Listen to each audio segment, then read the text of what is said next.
Hello and welcome to Hobby Vlog number 172. This week has been pretty exhausting for me. I've not done half as much hobbying as I hoped, but I have got some stuff done, so there is enough for a little bit of a vlog. Didn't get much time to hobby with Rosie this week. She's just not wanted to, and I'm not going to force her. So, but she did want to paint her orange. We actually haven't done a second coat yet, which I'm probably not going to video. We're really close to finishing that actually. There's only a couple of more things to do and then that build's done. And I'm going to have to think of another thing to do with her. But yeah, it's been a fun week. But as I say, just pretty exhausted. So lots of early nights for me and much less hobbying than expected. Anyway, thank you for watching. I really do appreciate it. Don't forget to comment below. I love reading all your comments and I do reply to them all, so don't be shy. And I'll see you again at the end. Right, so I've finished painting up the next two eagles, as you can see. I'm pretty pleased with how they've come out. A little bit of dual colour, which is good. This one with like a grey and a black. And this one with like a brown and a reddy brown, which is pretty cool. The next thing is these are my two that are going to have riders on. I haven't decided yet on the actual bases that are going to go, so I'm not worrying about the base for now. But one of them is going to have Radagast, which is here, so that's going to be the easy one to do. So I'm just going to need to wash this, which I'll do now, glue it together, paint him, and then set him on top. And the second one is going to have Bayonne riding on him. And that's going to be a bit more interesting, so I'll bring you along for that a little bit more. So I think what I'm going to do is I'm going to cut this leg off at the hip and the knee, position it so that it's splayed, and then that should fit relatively nicely. So it's not a massive conversion, but it still will look quite cool. And I probably need to think about doing something with his axe as well. Probably want to move his hand so he's holding the axe rather than got the hand on top of the axe, so he's holding the shaft. But yeah, it's going to be a fun one. So I'm going to pop these both in for a wash now, and then when I come to do the conversion of this, I'll bring you along for that. But for the assembly of Radagast on sleigh, I don't think that's a particularly hard one, so I'll probably just glue that together, get that painted, and then we need to work out what to do for the base. So yeah, getting ready. This is night. This is my ArdaCon doubles army. So it's good to get this cracking on and get it done nice and early, so I'm not in a rush for ArdaCon when it happens in August. I've finished painting up my cave drake, as you can see, pretty pleased with that. And I've also painted the little baby cave drake. So a couple of things I need to do. I've realised I should have taken the base down and painted the eggs, so I'm going to do that. So I'm going to do that now, or a bit later, and then what I'll do is I will come along and work on the actual base. I'll probably glue the model in first before working on the rest of the terrain. So I'm just going to do like probably going to make use of some of Luke's basing material. I'm not sure which one at the moment, but yeah, I might make use of some of his base ready, or I may just go for some gravel of my own. I'm not sure, so we'll have a look at that when I come to it. But the first thing I'm going to do is paint the eggshells and then glue Mama down, and once I've done that I'll bring you back and show you what I'm going to do for the base. Very pleased, really happy with the colours I've got on her. I think that's really striking and looks really good. Right, so what we're going to do is we're going to paint the sides in orange because that is what Rosie wanted. So let me show you quickly. We've got the orange paint here, okay, and we are going to paint the sides orange like this, you see. So yummy. Yeah, are you happy with that colour? Yeah. Yeah, is that nice? You said we were going to do that. Yeah, we're going to paint the sides orange. So you take over and you paint the sides orange. Get it done. And I'll get another brush and I'll help.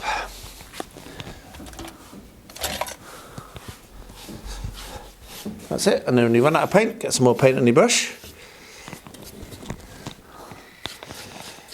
And we'll work together to get all of the sides painted. Oh, we need some water. And a bit of water. Don't get too much water because otherwise it will slop everywhere. So when you do that, just draw it along the edge to take some of the water off, and now get your paint. There we are.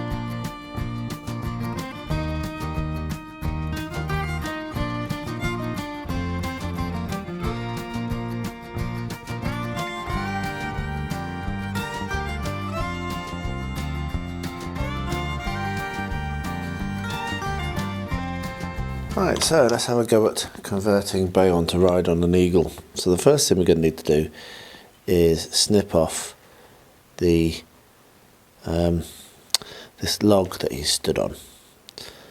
So just going to make use of side snips to do that. Just use my finger to make sure it doesn't spoing across the room, so then I can get it into the rubbish bin easier. There we are. And we will have to clean up the bottom of those feet as well. Now the next thing is I'm going to cut this leg. So if we grab the eagle that he is going to be riding on, which I have here, and you actually have a look, you can see that I don't actually need to move it all that much. I probably need to roughly mirror the same shape, which makes it a little bit easier for me.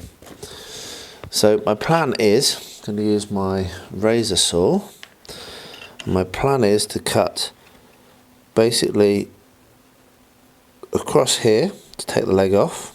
So let's get that done. Put a little cut in there so I can, like that. And then cut at the knee as well, and then use green stuff or milliput or whatever to basically sculpt in the folds and what have you of his trousers. So first of all, let's very carefully cut his leg off.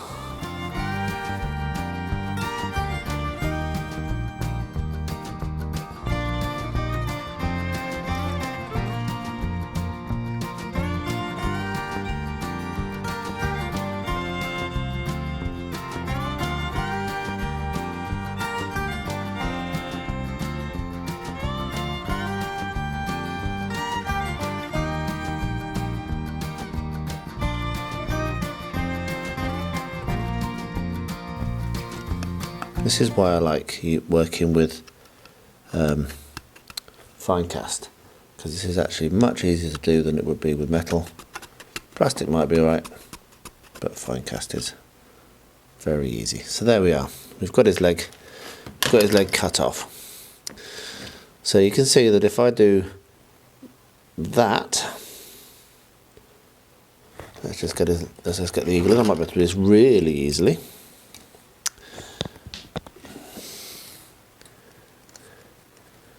If I just do that, he's actually going to be okay. I think I do want to bend the knee, but you can see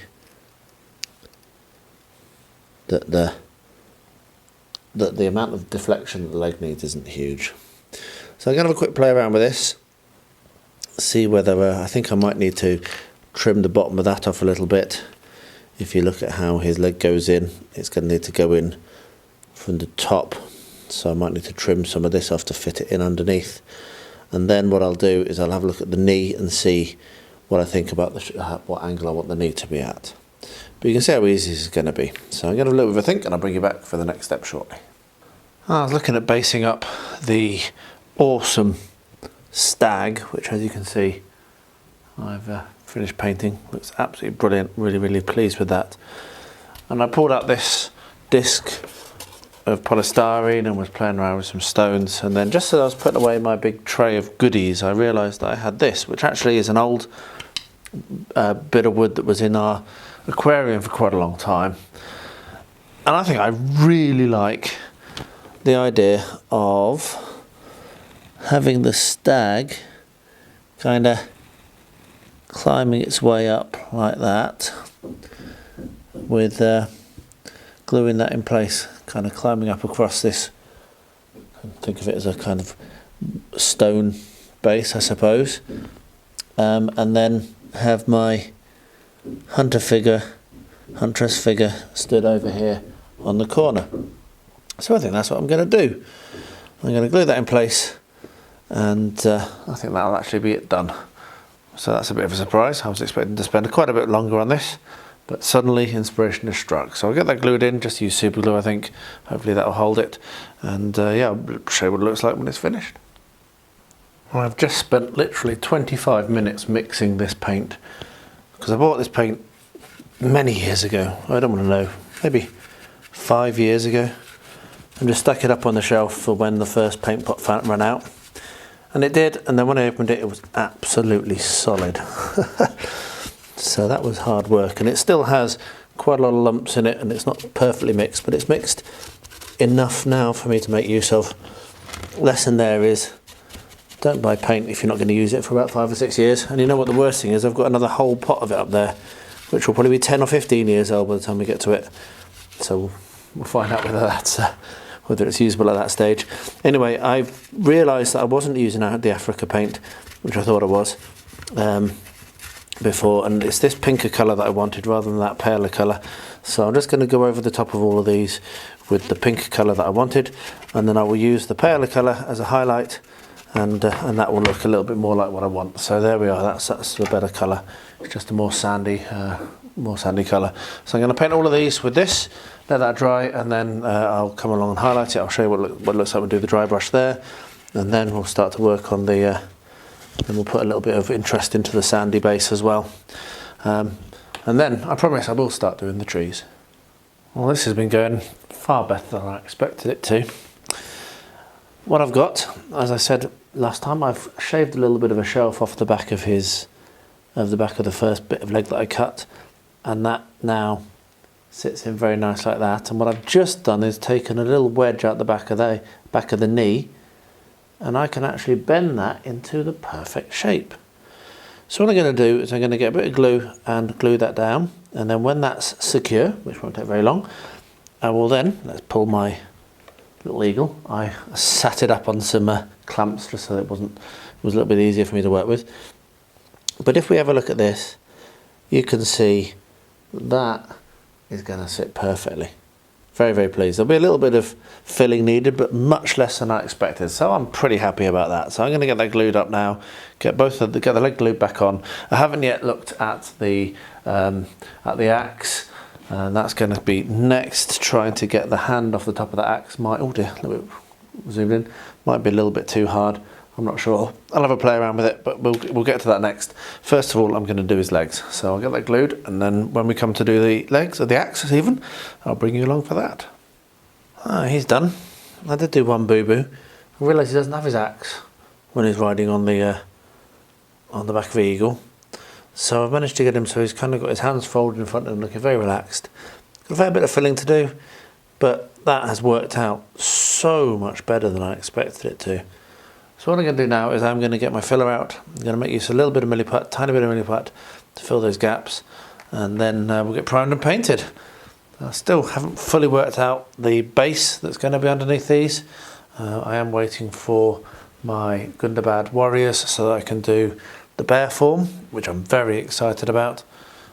So yeah, we shall see. But yeah, going to get the filling out. So I'll show you what it looks like when it's filled, and then we'll get them primed and painted. It shouldn't take too long. So there you are, as I say, a little bit of a shorter week in terms of hobbying, but still got some cool things done. Managed to finish off my TCU challenge by mistake, but I'm really pleased with it, so hey. And I have been doing a little bit of painting through the week as well, so there are some times when I've been hobbying, but I haven't turned the camera on, so I've been trying to get some painting done, which has been a lot of fun. A little bit more of the energy levels that I've got than running around making terrain. But let's see what the next week brings. Let me know what you think in the comments below. Do say hello, don't be shy, and I will reply to every single one of them, as I say.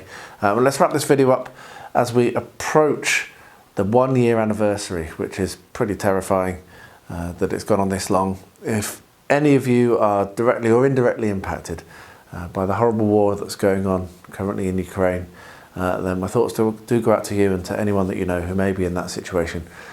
And to everyone, please do stay healthy, stay safe, and stay well.